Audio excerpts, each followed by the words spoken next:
পায়েল পরের বলে জোরালো আবেদন, আঙুল তুলে দিয়েছেন কিন্তন ফিল্ড আম্পায়ার। আরো একটা উইকেটের পতন ঘটতে চলেছে রূপগঞ্জ টাইগার্সের।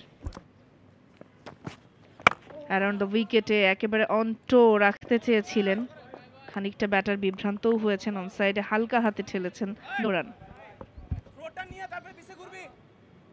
প্রথম বলটাই ফুলার লেন্থে করেছেন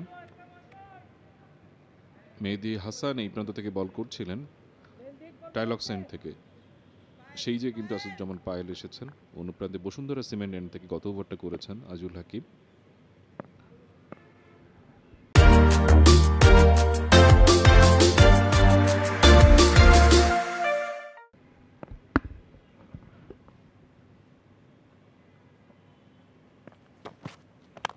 অ্যারাউন্ড দ্য উইকেটে আসাদুজ্জামান পায়েলের বলটা ব্যাটার আউটার ফেসে খেলেছেন, বল যাচ্ছে ব্যাকওয়ার্ড পয়েন্ট রিজন দিয়ে সীমানার বাইরে কিনা না শেষ পর্যন্ত আটকেছেন, তবে কতটুকু ঠিকঠাক ভাবে আটকাতে পারলেন? আপিস ছিল মনে হয়, এবং ওখানে ফিল্ডার কিন্তু ঝাঁপিয়েছিলেন, ঠিক তাই, বলটা কিন্তু হাওয়ায় ছিল এবং ক্যাচের জন্যই ঝাঁপিয়েছিলেন। ইনফ্যাক্ট ওখানে ব্যাকওয়ার্ড পয়েন্টে থাকা ফিল্ডার একটা সুযোগের মতো ছিল, হয়তো যদি আরেকটু সামনে থাকতেন হয়তো বা ক্যাচটা পেলেও পেতে পারতেন। ফ্যান্টাস্টিক ফিল্ডিং, কি দারুণ ভাবে আটকেছেন।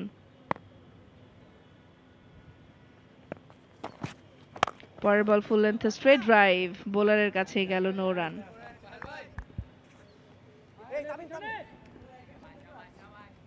আসাদুজ্জামান পায়েল বলে খুব বেশি যে মুভমেন্ট বা সুইং রয়েছে সেটা আমরা এখন পর্যন্ত দেখিনি, চেষ্টা করছেন আসলে স্টাম্প টু স্টাম্প বল করার, যার সুযোগ তৈরি করার, এবং সেটা যখন ব্যাটসম্যান শট খেলার চেষ্টা করবেন তখন আসলে সুযোগটা আসবে, সেরকম একটা সুযোগ কিন্তু প্রায় চলে এসেছিল।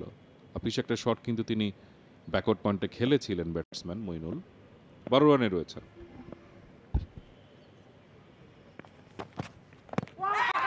পায়েল পরের বলে জোরালো আবেদন, আঙুল তুলে দিয়েছেন কিন্তন ফিল্ড আম্পায়ার। আরো একটা উইকেটের পতন ঘটতে চলেছে রূপগঞ্জ টাইগার্সের। এবং ভালো লাইন লেন্থ ম্যানেজমেন্টের একটা যে পুরস্কার পাওয়া যায় সেটা কিন্তু আসাদুজ্জামান পায়েল এই মাত্র দেখালেন, যেটা মেহেদী হাসানের কাছ থেকে খুব চমৎকার সুইং পেলেও আমরা দেখছিলাম না। ইভেন ফরাদ রেজা তার সবশেষ ওভারেও কিন্তু ওই ডিসিপ্লিনটা রাখতে পারেননি। আসাদুজ্জামান পায়েল কিন্তু এই ওভারে এসেই সুযোগ তৈরি করেছেন, ক্যাচ হয়নি, ব্যাকওয়ার্ড পয়েন্টে খুব কাজ দিয়ে গেছে, এবার কিন্তু তিনি প্লাম বেল বিডব্লিউ করলেন ব্যাটসম্যানকে মইনুলকে একেবারে উইকেটের সামনে, খুব ভালো একেবারে অ্যাঙ্গেল অফ দ্য উইকেট তিনি কিন্তু বলটা ডেলিভারি করেছিলেন, বলটা ভেতরের দিকে ঢুকছিল এবং পুরো ব্যাটসম্যান ডিসিভড হয়েছেন, এবং আবেদনটাও ছিল কিন্তু সেরকম করা। রূপগঞ্জ টাইগার্স তার দ্বিতীয় উইকেটের পতন আমরা দেখলাম।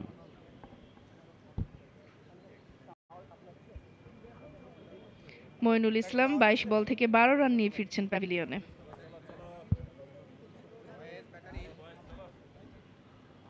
নতুন ব্যাটসম্যান উইকেটে আসবেন,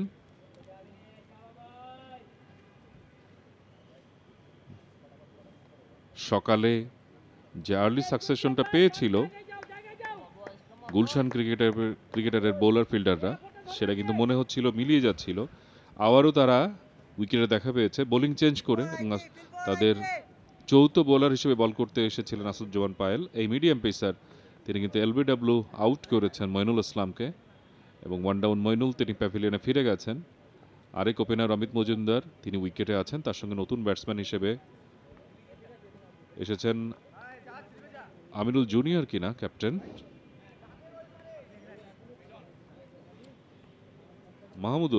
মাহমুদুল এসেছেন। পায়েল অ্যারাউন্ড দ্য উইকেট এসে কিন্তু সাফল্য পেয়েছেন। আসাদুজ্জামান পায়েল আবাহনের বিপক্ষে 3টা উইকেট নিয়েছিলেন এবং সব মিলিয়ে এখন পর্যন্ত আজকের উইকেট সহ 5টি উইকেটের মালিক তিনি এই আসরে। মাহমুদুল এসেছেন, মাহমুদুল হাসান গালিব ছিলেন সম্ভবত এই পজিশনে, যিনি আজকের ম্যাচে নেই। প্রস্তুত হচ্ছেন ব্যাটার, পায়েলের সুযোগ রয়েছে তাকেও ফেরানোর, এখনো 2টো বল বাকি ওভারটাতে।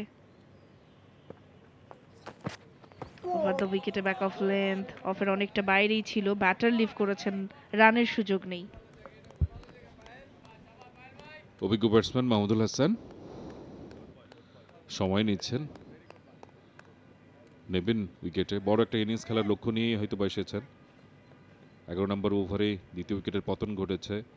রান তোলার গতি কিন্তু খারাপ না, এখন কিন্তু বড় জুটি দরকার, সেই জুটির সন্ধানে কিন্তু রয়েছে ব্যাটসম্যানরা। Mahmudul, Amit Majumdar, left hand right hand combination ভালো একটা জুটি হতে পারে।